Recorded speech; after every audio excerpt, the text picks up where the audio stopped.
Okay, it's Tuesday, the 7th of February 2012. This is my first attempt at a judge cast, and today I'm going to be teaching all about state-based actions. First up, I shall switch onto my camera. Hello! I'm Paul Smith. I'm a level 3 judge from England. I'm currently in the Isle of Wight.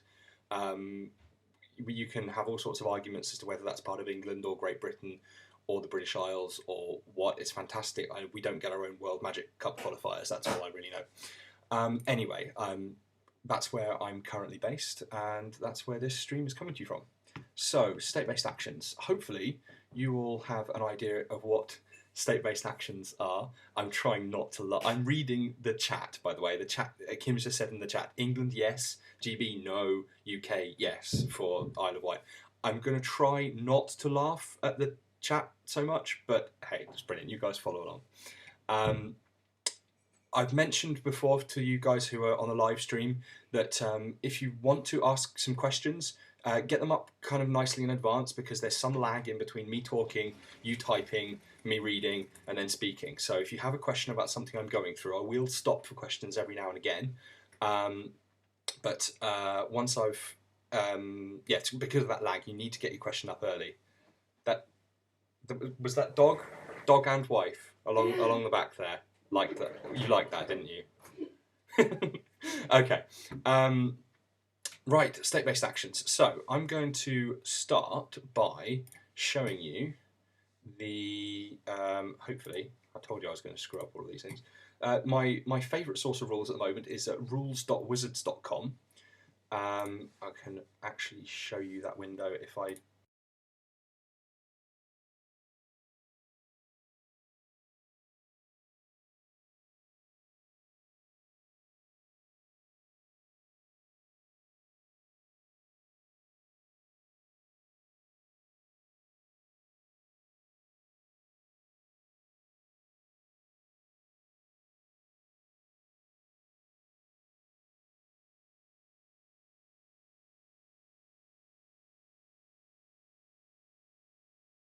Is that better? Is my sound on now?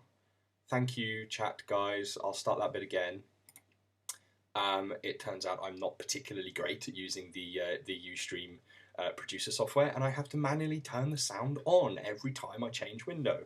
So when I went from here, hello, you can hear me, over to here, you can still hear me. Yes, brilliant, that looks good. Pay attention to my audio, right. Okay, so my favourite source of the rules at the moment, rules.wizards.com. You can see what I've done is I've done a search for Rule 704, which is a rule on state-based actions, and I've checked search rule names only, which means I've actually got Rule 704 down here. If you don't check that box, you get every citation of Rule 704, of which there are actually quite a few. It is actually very handy. You get to see all the kind of cross references across the CR. So you've got a bit that's talking about damage over in the 100 numbered rules. When that starts to talk about damage will destroy creatures as a state-based effect, state-based action, I knew I'd slip up and say state-based effect once. That's an anachronism. They're state-based actions. That's what they are. State-based effects. They never existed. Don't worry about those. Yeah, you can see the cross references. It says over in Rule 100 or whatever, C704. And if you want to search and look at those references, you just have to untick that box and you'd get them all. But this is the rule we're going for at the moment: state-based actions. And as you can see in the hopefully in the middle of my screen now, state-based actions are game actions that happen automatically whenever certain conditions listed below are met, and state-based actions don't use the stack. If I was to ask you what a state-based action was, my guess is that most people can't actually come up with a nice, concise little statement that says, yeah, this is what they are. Everyone knows the very simple ones, however. There are some amazingly simple state-based actions. The game literally does not work without them. I'll give you a bit of a preview of what's coming up. There are state-based actions such as, if a player has 0 or less life, he or she loses the game. It's pretty obvious. Every Magic player in the world knows that if you have 0 or less life, then you lose the game. That's like the first thing you're ever told when you learn the game. Did you know it was a state-based action? You probably did. Do you know what that actually means for the rest of the game? Well, maybe not. And that's what this seminar is about. There's all sorts of very obvious state-based actions in here as well. So I've said 0 or less life, you lose the game. That's one. Drawing a card from an empty library is another. 10 or more poison counters is another. So things that make you die are state-based actions. A token being phased out, ceasing to exist. A copy of a spell ceasing to exist. A creature having 0 toughness. A creature having lethal damage. A creature having death touch damage. Planeswalker with 0 loyalty.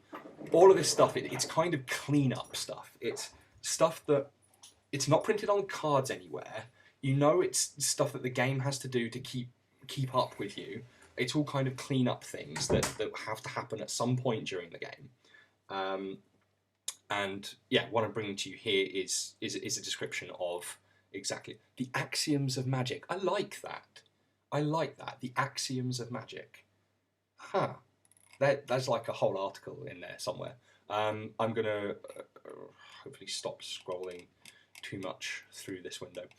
So yeah, I'm going to take you through step by step through each of the state-based action rules. So each of the pieces of 704, and I'm going to try and bring these to life with some examples. Tuesday is Noob finally got his streaming thing to work. Well done, you. Well done, you. I'm gonna have to switch back to camera in order to give you a big thumbs up. There you go. Well done. Yes. Okay, so let's take you through these and give you some examples as we go along.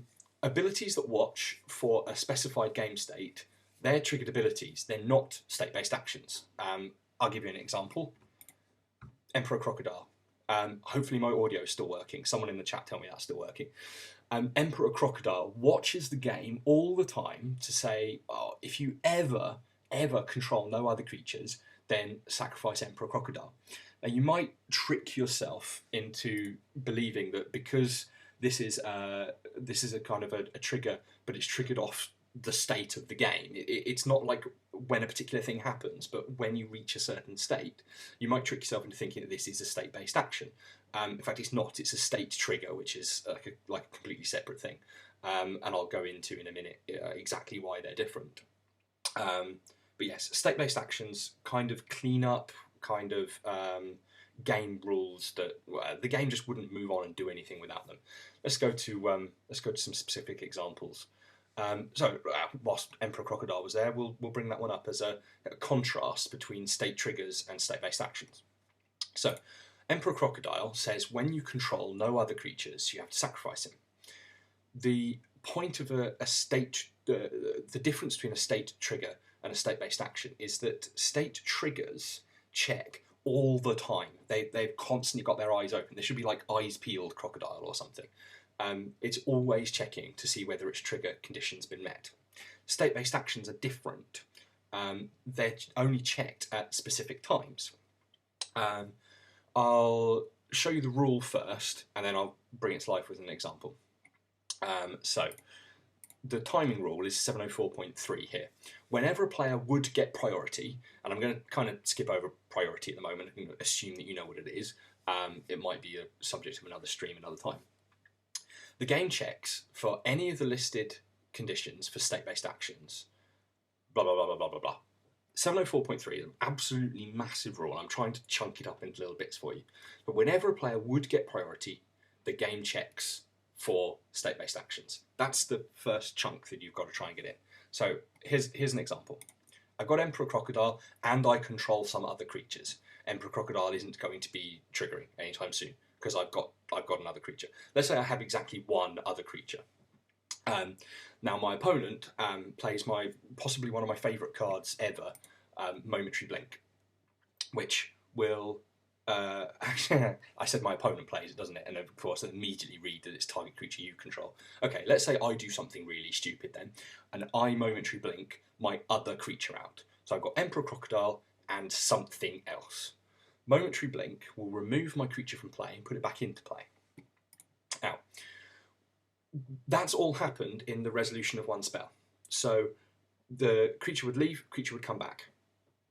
Emperor Crocodile is watching the whole time. Did I ever control no creatures other than Emperor Crocodile? It sees it. So even though the blink is momentary, it will trigger. As a counterexample, here's a state-based action that you want to look out for. Marrow. Marrow's a great green card, and whose name's apparently inspired by Mark Rosewater's nickname. Marrow, Ma from Mark, Row for Rosewater. There you go, useless trivia. Its power and toughness reach equal to the number of cards in your hand. So I want you to imagine what happens if you've got a Marrow in play and someone casts Windfall. So with Windfall, each player discards his or her hand, then draws cards equal to the greatest number of cards a player discarded this way. Marrow's power and toughness setting ability checks all the time.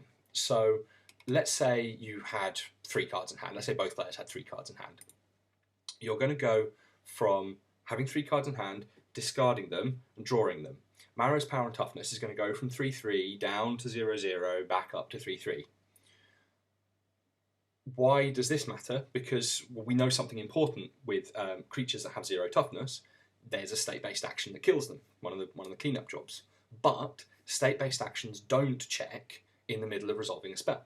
So, because there's no players getting priority in the middle of resolving a spell, Marrow lives even through the resolution of a Windfall, whereas Emperor Crocodile, not a state-based action, it's a state trigger, will die because he does see his trigger condition happening, and poof, off he's gone. Okay, so there we go. That's the first bit of this massive rule unpacked. Whenever a player would get priority, the game checks for any of the listed conditions for state-based actions, then performs all applicable state-based actions simultaneously as a single event. Okay, I've got an example for that one. State-based actions are all performed simultaneously as a single event. I'm going to try and bring in my cockatrice window for this one. I appreciate that the text on these cards is incredibly small, and I don't expect you to be able to see the cards. The cards that I'm looking at are Vorapede, which, for the purposes of this example, it's an undying creature. When it dies, if it had no +1/+1 counters on it, return to the battlefield. So the key thing is if it had no +1/+1 counters on it.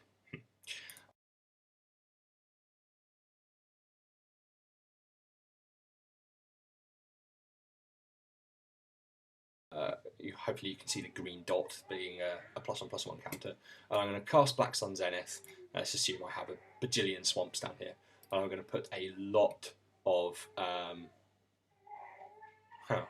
lost audio somewhere in the middle there. Okay, have you got it now? Back now. I wonder at what point I lost it. You can hear me when I'm talking about Vorapede.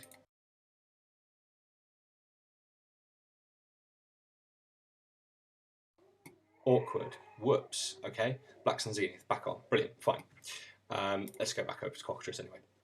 So I'm going to kill Vorapede with a Black Sun Zenith. Let's assume I have bajillions of mana, bajillions of swamps, so I can make lots and lots of black mana, and I'm going to add a whole bunch of -1/-1 counters on here. So Black Sun Zenith resolves, gets shuffled away into its owner's library. In fact, I'm kind of skipping a little bit there, aren't I? What happens when you play a spell, when a spell resolves? When a spell resolves, it does all of its stuff, and then it finishes resolving, ordinarily going to the graveyard. Of course, Black Sun Zenith has a replacement effect that has it get shuffled into the library instead. That's the last part of resolution. And because the spell's finished resolving, you would then give priority to a player. Except, as we now know from state-based actions, that if a player would get priority, then instead we do a state-based actions check first. We see if anything important's happened. And this is where this example is interesting, because we have a Vorapede that has both +1/+1 and -1/-1 counters on it, and enough -1/-1 counters to bring its toughness down to 0, meaning that 2 different state-based actions both want to do something at the same time. So let's pop back to that rules window and check what happens. All applicable state-based actions happen simultaneously as a single event. Okay, so how does this interact with our Undying example? Hopefully you guys should be all well aware of what happens here, because it was in the FAQ, I believe.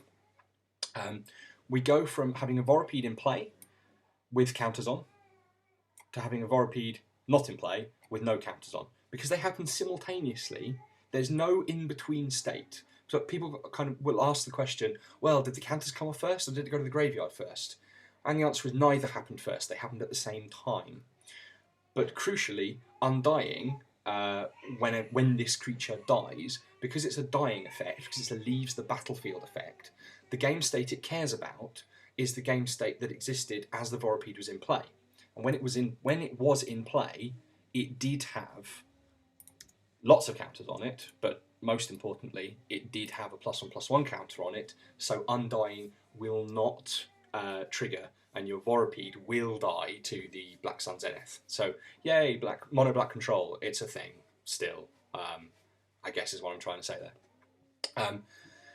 This worked even before the comprehensive rules update for Dark Ascension. I realise that scrolling rapidly through text might be difficult for you guys on the stream to keep up, but they did in the Dark Ascension update add a whole thing here, 704.7, saying if a state-based action results in a permanent leaving the battlefield at the same time other state-based actions were performed, that permanent's last known information is derived from the game state before any of those state-based actions were performed.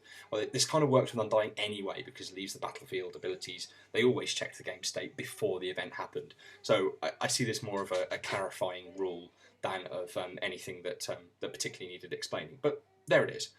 Can you kill an Undying creature with -1/-1 counters? Yes, you can. It's amazing. It will still die. Okay, let's see if we can unpack some more of this 704.3. Where have we got to? If any state-based actions are performed as a result of a check, then the check is repeated. Now this is interesting. I managed to think of an example of this one as well. It involves one of my... I can't keep saying one of my favourite cards, can I? That's just rude. It involves a card that probably comes up in a lot of rules situations, and it's Platinum Angel. Hopefully you can still hear me on stream. Platinum Angel, it stops you losing the game. So here's a very interesting question that can happen with the Platinum Angel in play. Platinum Angel has flying. I have a great green card that I love dealing with flying creatures with, and it's Hurricane. Hurricane deals X damage to each creature with flying and each player. I've got Charlie telling me, woo, that actually is my favourite card. I assume we were talking about Platinum Angel. Yay! Yay! Okay, so Hurricane deals X damage to each creature with flying and each player. What would happen, do you think, if I was to Hurricane for 1 billion, somehow, with my infinite mana deck that loves drawing games or something? No, what would happen if I Hurricane for 1 billion and there was a Platinum Angel in play? I'll leave you to think about that one for a minute, whilst I handily remind you of this rule over here, saying that if any state-based actions are performed as a result of a check, the check is repeated. Oh, sorry, Kim's telling me in the chat that she just got interrupted by an advert. Yes, that does happen. If you're not a paid-up member of Ustream, you will get adverts from time to time. Sorry about that. When the advert finishes, you'll come right back to the point where you were in the stream, I believe. There's a bit of a delay in the stream to facilitate that. So you won't miss anything because of the adverts. The adverts is what keeps this stream free to air and so on. Okay, so yes, if there's Platinum Angel in play and I do a Hurricane for 1 billion, what's going to happen is I'm going to have a Platinum Angel in play with lethal damage, which we know is a state-based action, wants to do stuff. And then I'm going to have some dead players as well, because they're going to be at 0 life, because they've taken loads of damage from the Hurricane. What will happen is, in this case, where if I Hurricane for 1 billion, and I've definitely reduced both players to 0 life, but I've got a Platinum Angel in play, the first state-based action check will kill both my Platinum Angel and my opponent at the same time, and I win the game straight away. I'm at 0 life, but it doesn't matter, because on this state-based action check, I can't lose the game just yet. So Platinum Angel and my opponent die at the same time, and I've won the game, so there's no need to carry on. There's no need to do anything more with that.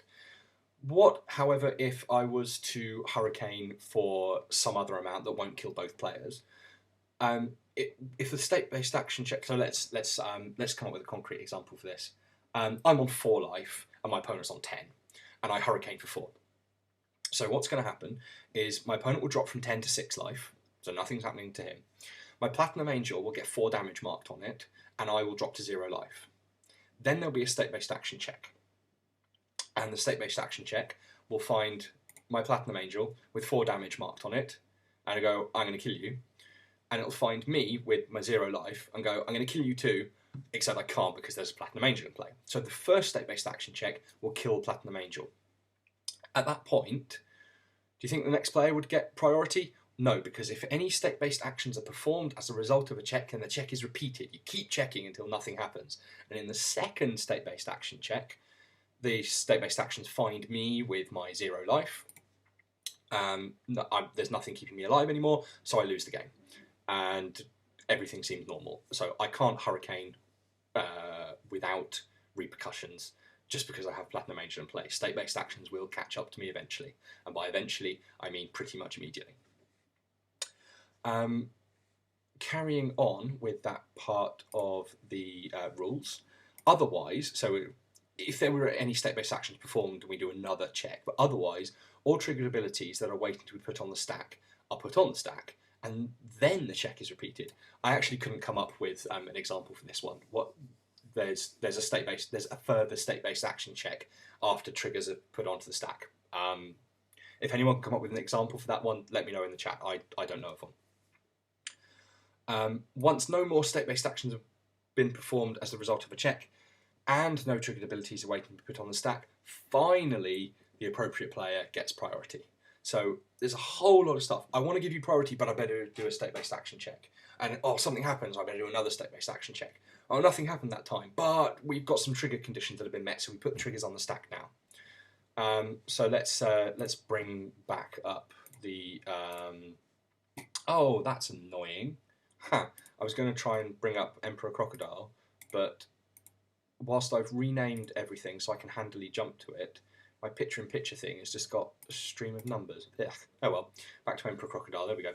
So, I gave you the example of earlier, you've got Emperor Crocodile and a dude in play, and you Momentary Blink something.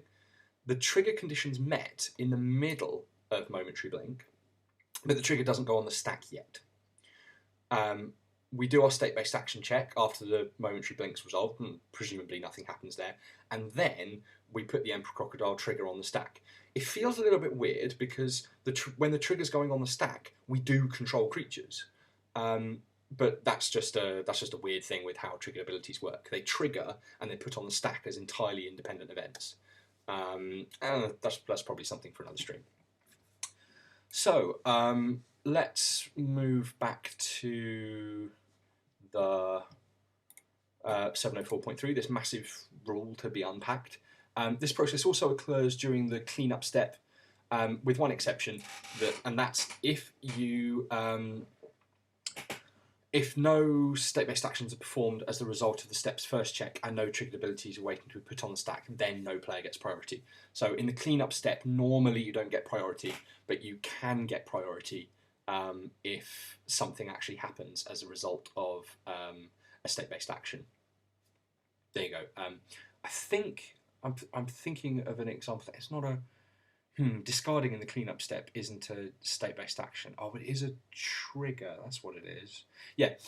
There's a little known kind of bug in the rules, I think, but it's quite an interesting one anyway. I haven't got the cards linked up for this already. I apologise for that. Orim's Chant stops you casting spells for the turn, except if you have 8 cards in hand. You get to your cleanup step and you have to discard something. You can discard a card with Madness. Because we're in the cleanup step, all the this turn effects have ended. So you've got effects that are going to last until the end of the turn. The cleanup step is when they stop. Your Orim's Chant effect stops before you actually discard.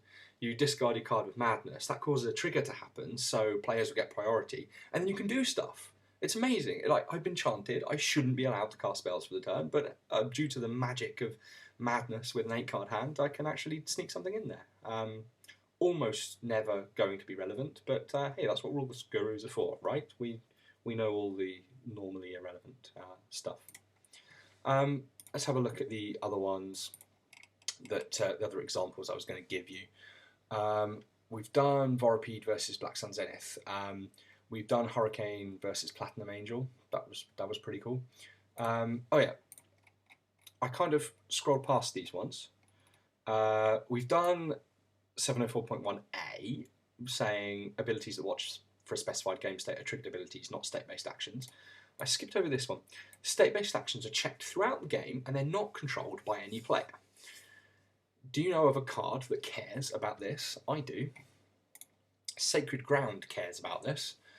Sacred Ground, as you're reading on the screen now, is an enchantment that says that whenever a spell or ability an opponent controls causes a land to be put to your graveyard from play, return that land to play. Interesting one. Whenever a spell or ability an opponent controls. Now, I'm looking at state-based actions here and going, state-based actions are not controlled by any player. How can I break this? Here we go. Treetop Village is a land. It can be animated, so it can be a creature as well. It's a 3/3. I know it's a great card of killing 3/3s. Lightning Bolt. So I want to walk you through what happens here. I've got an animated Treetop Village, and I Lightning Bolt it. Lightning Bolt causes 3 damage to be marked on the Treetop Village. But does it cause it to be destroyed? No. State-based actions cause it to be destroyed. So Sacred Ground looks at that Lightning Bolt and it goes, hey, you just did 3 damage to my Treetop Village. That doesn't matter. I'm only looking for abilities that destroy stuff. Oh, state-based actions came along and destroyed it. Oh well, you don't control them, so I can't really do anything about that. And the Lightning Bolt will kill the Treetop Village. Again, it's quite niche, but I challenged myself to try and find examples for this stuff, and was quite pleased with myself that I managed it. Proper geek out. There we go. What else have we got in the rule here?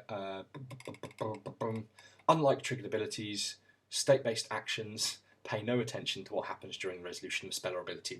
We've done this one. Marrow lives through Windfall. Emperor Crocodile doesn't live through Momentary Blink. I've even I've skimmed over what the state-based actions actually are, but we may as well go through them in depth now, just to get those out of the way, I guess. Once upon a time, it was reasonable to ask, like maybe your level 2 candidates, or maybe you're really excited L1s, give them a bit of a challenge at an event and say, can you name all the state-based actions? Can you actually write them all down? And once upon a time, I think it was actually a reasonable thing to be able to do. There's quite a lot of them now, and I think this is very hard. So if you do set this as a question for anybody, make sure you give them a good flipping few hours to get to this. So we've got the I kill you state-based actions. We have if a player has 0 or less life, he or she loses the game. We've got if you try to draw a card from an empty library since the last time we checked, then you lose the game.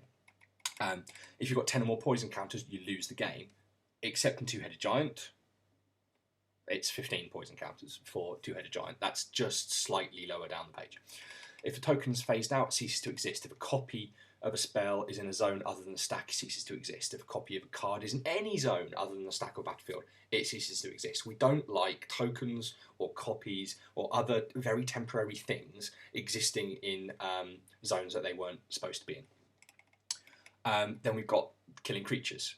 Toughness of 0, it's put into its owner's graveyard. And we've been nice and explicit here. Regeneration can't replace this event. Toughness 0, can't regenerate. No, not going to happen. If a creature has toughness greater than 0, and the total damage marked on it is greater than or equal to its toughness, that creature has been dealt lethal damage and is destroyed. Regeneration can place this event. So, hey, regeneration, it does stuff. Amazing. If it's been dealt damage by a source with Death Touch, then that creature is destroyed. Regeneration can replace this event. Hooray! So, again, 3 ways of killing creatures. 0 toughness, lethal damage, Death Touch damage. 704.5i, if a Planeswalker has 0 loyalty, it's put into its owner's graveyard. Then we've got another set of rules that all share something in common. They're all kind of uniqueness rules. If 2 or more Planeswalkers that share a Planeswalker type are on the battlefield, they all die. If 2 or more legendary permanents with the same name are on the battlefield, they all die. If 2 or more permanents have the super type world, then they all die apart from one of them. And it's quite tricky to actually word which one sticks around, but it's the new one. The new one sticks around. If there's a world enchantment in play and you play a new world enchantment, the new one sticks away and the old one dies. World enchantments haven't been around for years. I've never seen them played in any format. This is one reason why naming all the state-based actions is hard. Another bunch, again, the state-based actions seem to come in bunches of threes for me. This bunch is all about illegal attachments. So if an aura is attached to something illegally, it's put into its owner's graveyard.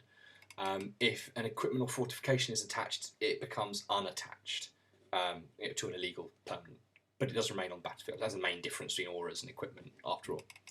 If a creature is attached to an object or player, it becomes unattached. How did the creature ever get attached in the first place? Well, it's niche again, isn't it? It can happen. Auras can turn into creatures and then go, hey, I'm a pacifism and I'm also a 2/2. Whoa! That can happen. We've come across this one earlier.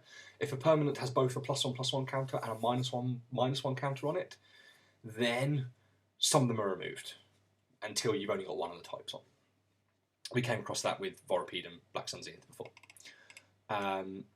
If a permanent has ability that says it can't have more than a certain number of counters of a certain kind on it, then, well, they get removed. I think this is to deal with, I think there's a type of Hydra that has something like this. There's like a Hydra that says, I can never have more than 5 head counters on me, or rate, or something like that. And you can have loads and loads of +1/+1 counters on you and then become a Hydra. And you go like, whoa, I've got something telling me I can't have more head counters on, but I already do. How do I deal with that? Well, we deal with it with state-based actions. Another reason why it's difficult to name all of the state-based actions is because there's 4 that don't apply to ordinary games. They only apply to specific variants. 2 of them apply to Two-Headed Giant. If a team has 0 or less life, the team loses the game. And if the team has 15 or more poison counters, that team loses the game. Fine. 2HG craziness. I think that's relatively new, actually, by the way. It came in during Scars Block, certainly, or it might even been just after Scars Block, when Infect was absolutely rampant in Two-Headed Giant. In a Commander game, or EDH for people who give it its proper name, a player that's been dealt 21 or more combat damage by the same general loses the game, and in Arch Enemy, that well-known format that everybody plays, if a non-ongoing scheme is face-up, it goes away. Schemes get cleaned up. That happens.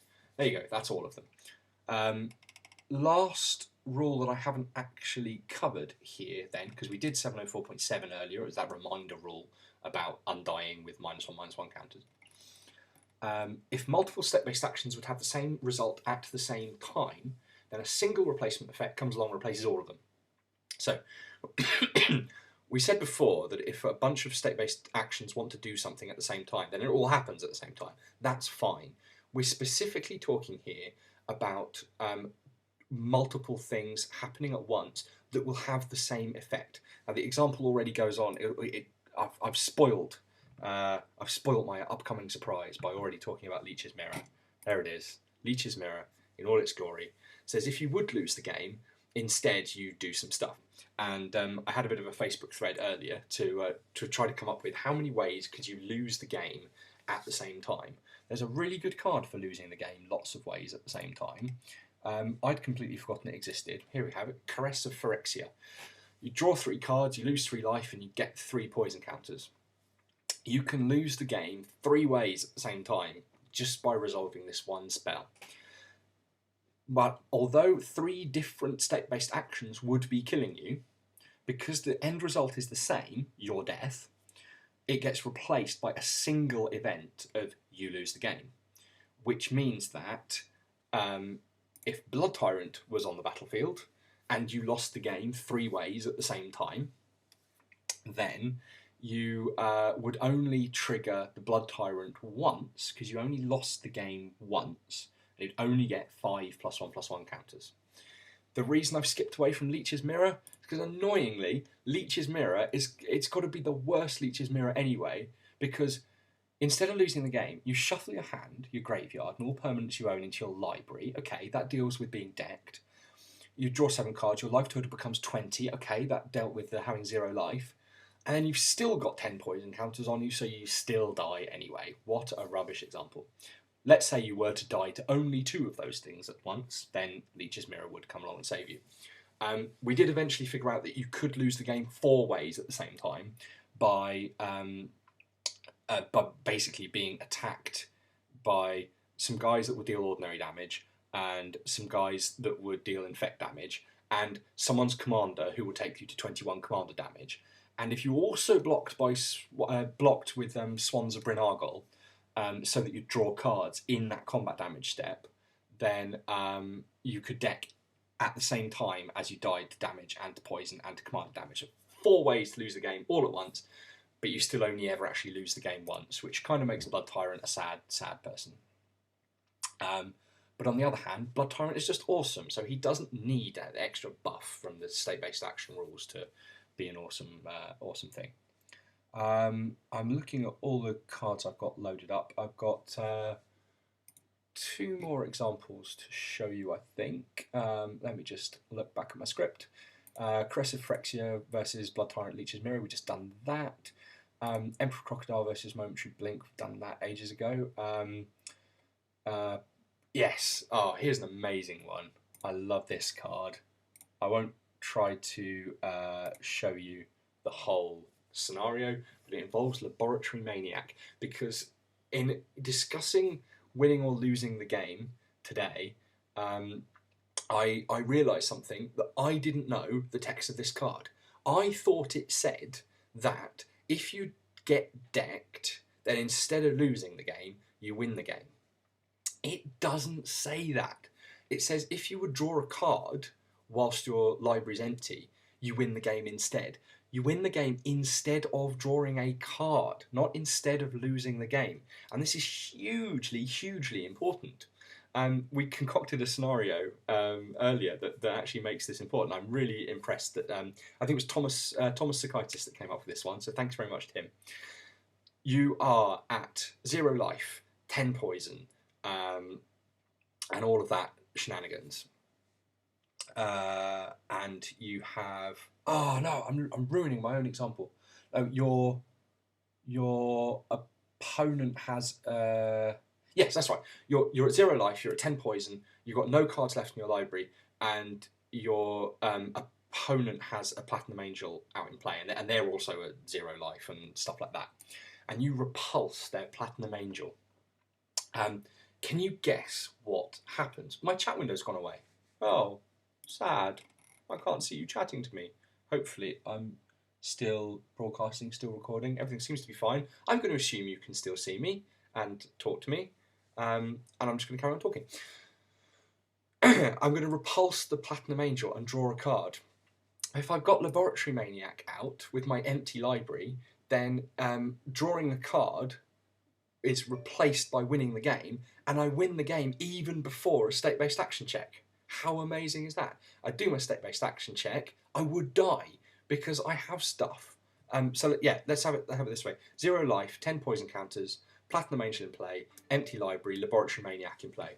I'm getting stuff on Twitter. Is it all going wrong? Everything's fine except that chat died. Thank you very much to everyone on Twitter reassuring me that it's only chat that's gone tits up. Excuse me. Right, do this one again. 0 life, 10 poison counters, empty library, and I've got Platinum Angel in play, so I'm not dying. But I have a Laboratory Maniac in play, and I repulse my own Platinum Angel. I go to draw a card on the empty library, and Laboratory Maniac tells me that I win the game even before I get to the state-based action check. If I was to get as far as the state-based action check, then I would die many, many ways. But I didn't. I won before I even got there. I was hoping, beyond hope, that I was going to get to use a rule. I'm going to try and search for it and probably fail rather quickly. There is a rule that talks about losing and winning the game at the same time. If you would lose and win the game at the same time, then you lose instead, or something like that. No, I can't find it. Never mind. Oh, yep. There we are. It worked. I love the search on this website. If a player would both win and lose simultaneously, then you lose the game. And I was all ready to quote that rule and go, no, Laboratory Maniac, state-based action check, you win and lose at the same time, so you lose. I was all ready to quote it, and then I realised that no, Laboratory Maniac is faster than state-based actions. It wins you the game before you even get to that check. I've got one final example loaded up that was relevant back in the day, a little less so now, but it does serve to illustrate an important timing principle with state-based actions. Tarmogoyf is a pretty good card. I think we all know that by now. Tarfire is not such a good card. One of those is definitely more expensive than the other. But the question, can Tarfire kill a Tarmogoyf? So let's set up Tarmogoyf is a 0/1 because there's nothing in the graveyard at the time, and Tarfire wants to deal 2 damage to it. You would deal 2 damage to target creature or player. Dealing 2 damage to a 0/1, that sounds pretty good. Sounds like dead, toasty Tarmogoyf to me. But, let's think about it. We know something about the timing of state-based actions. We know when they happen. They happen when a player would receive priority. And a player doesn't receive priority until a spell's finished resolving. And the last thing that a spell does as part of resolving is go to the graveyard. So, walk you through it. If you understand this, you probably understand state-based actions as well as you need to pass a level 2 test, by the way. I've got my 0/1 in play. I shoot it with a Tarfire. Tarfire marks 2 damage on my Tarmogoyf. So there's 2 damage on this. Then Tarfire goes to the graveyard, and Tarmogoyf becomes a 2/3 because Tarfire has 2 card types. It has tribal and instant. So Tarmogoyf goes to being a 2/3 with 2 damage marked on it. Then we get the state-based action check, and it goes, hey, is anyone dead around here? Tarmogoyf goes, no, I was feeling a bit rough for a moment there, having 2 damage marked on me, but I think I'm going to be okay. I think I'm going to be okay. Or in Monty Python speak, he says he's not dead. And indeed he's not. I think I'm done. There's quite a lot of words packed into Rule 704. State-based actions. I'm going to bring it back up for you. I'm just trying to get this back going. Doing my rulebook search. It's still on ending the game. Oh, it's in there. There we go. There's quite a lot in 704. Especially in 704.3, there's a lot packed in here. That is one huge wall of text. I've deconstructed it. I've put it into separate examples, and I hope that you've all come away learning something about state-based actions. Here's the chance for you to get a question into the chat for me. You're going to need to tap it up quite quick, because if I don't see any questions, then I won't be able to answer any before I turn the stream off. So I'll do a bit of jabbering about before I turn the stream off, just for you guys to get some questions in if you want to. I didn't use enough of this picture-in-picture stuff. I wanted to do this. My producer software didn't let me. Boo. Momentary blink. I need a bit of paper with a heart or something. Yeah, there we go. Heart, momentary blink. Oh, yeah. Oh. How often am I going to do this? Do you think it went well? I don't know. I've enjoyed doing this. I think it's quite cool. I'm looking at my chat channel is not going to tell me the menu view here probably. I had about 7 people watching. That's fine. I would probably do this each week if momentum can keep up on this.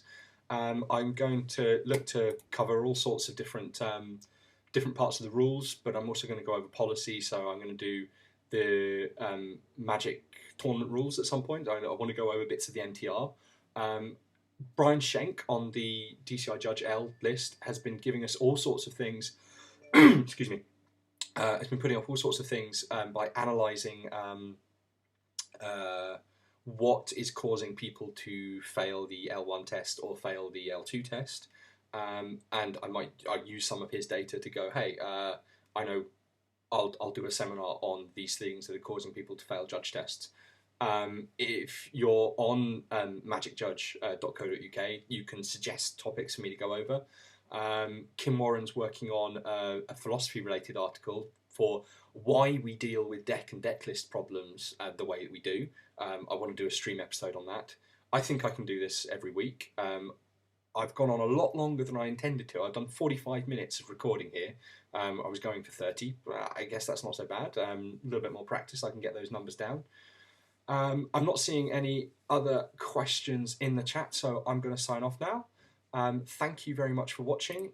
Please help me get a Leech's Mirror reprint that deals with Infect, and also please help me with getting this video out to people so that other people can enjoy the chat. Thanks everyone for watching. It's been great. Look forward to next week. I don't know what the topic's going to be yet. I will post it up on my Ustream account when I figure it out. I'll post it on magicjudge.co.uk, and I shall see you next week. Thank you very much.